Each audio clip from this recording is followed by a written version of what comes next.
Hi guys, welcome to this session of discussion. Today we're going to continue with the topic of table RPG, but we're going to focus a bit on character creation because that's the aspect of this fantasy world I think I excel the most at because I just love create. And I actually was sitting down here today and creating my 29th character for Cyberpunk Savage World.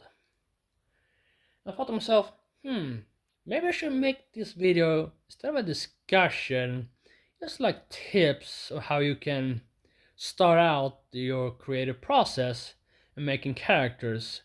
If you're new at this or you feel like you're not really good at it, I think this is some tips that actually works. It worked for me and actually worked for a friend of mine I just met the last year, who we talked a bit and he got interested, but he was not really like feeling he could do characters or create them pretty good. So like, okay, but let's discuss this and just I gave him some tips and yeah, we did pretty good for someone that said he was not really good at it. First tips that I gave him was like start with creating 5 names. 5 names with the first and last name, of course, then their age and height. So when you talk to them in your mind, you can like see where you're looking at. Because sometimes you're making short characters, sometimes you're making tall characters, and sometimes you're making characters just your own height. Which is fair. And then put them in a universe that you feel like you would like to play heavy characters in. Like our universe with just regular laws and rules of physics. You can put them in DC universe or Marvel. Or if you want to go anime, go Pokemon or Dragon Ball. Or just me, go Cyberpunk. Or just high fantasy. Whatever universe you prefer to put your characters in, just write that down with the names. And when you're done with that, I will just take your time, look at the names. Nothing else, just look at the names. Because it's very high likely, and I always want to promise, if you look at these characters for a while, just the names and age and stuff like, your mind will start working, and one or two will pop out. It's like, wait a minute, this character could actually have this kind of personality, and I think we'll put it right here in Marvel Universe, for instance. All right, he's living in Texas. I would say Dallas, Texas, just to be simple here. Okay, we have put him in a country. We put him in the universe he's in now. We decided Marvel. All right. Does he have powers? If it is yes, okay. Is the power of being a mutant or an experiment that went wrong? Or maybe he was just natural disaster that gave him powers. Like that happened in Marvel, I think. I'm not so into Marvel comics as I probably should have been. So if you tell me, guys, what kind of powers, the way you're getting powers in Marvel works, if you listen. But okay, so now we have that, and okay, powers. Okay, he got it from an accent. When? But if that's too hard, okay, back up a bit. So he lives in Texas, Dallas, Texas. How is his family life? Do he have a family? Or he's an orphan, maybe? You just work around that because that part is small. Like, but as soon as you get that part of, oh, this name, I can put this part here. I can actually start fill out here what this person actually would be like in this universe. And after that, you just ask smaller questions or have friends to ask questions. So as soon as they ask questions, you will both start thinking about answers. and it would click and it would click and you would create.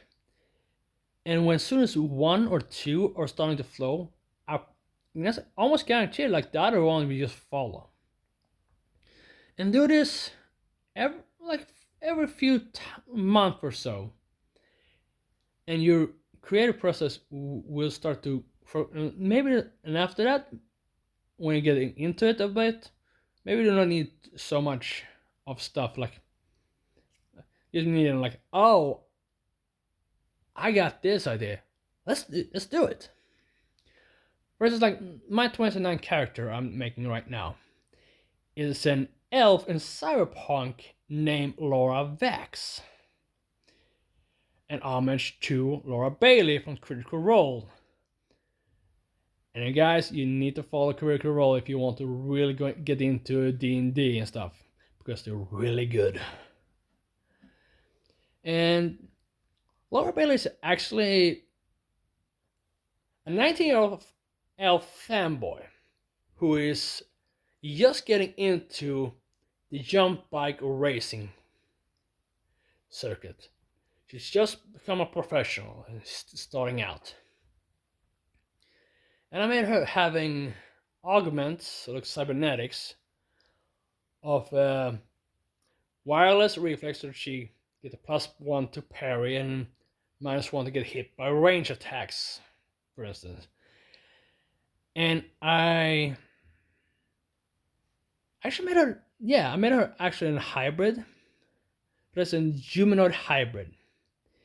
I thought first like, you can just make these are like plastic surgery or something. But no, let's make it a hybrid.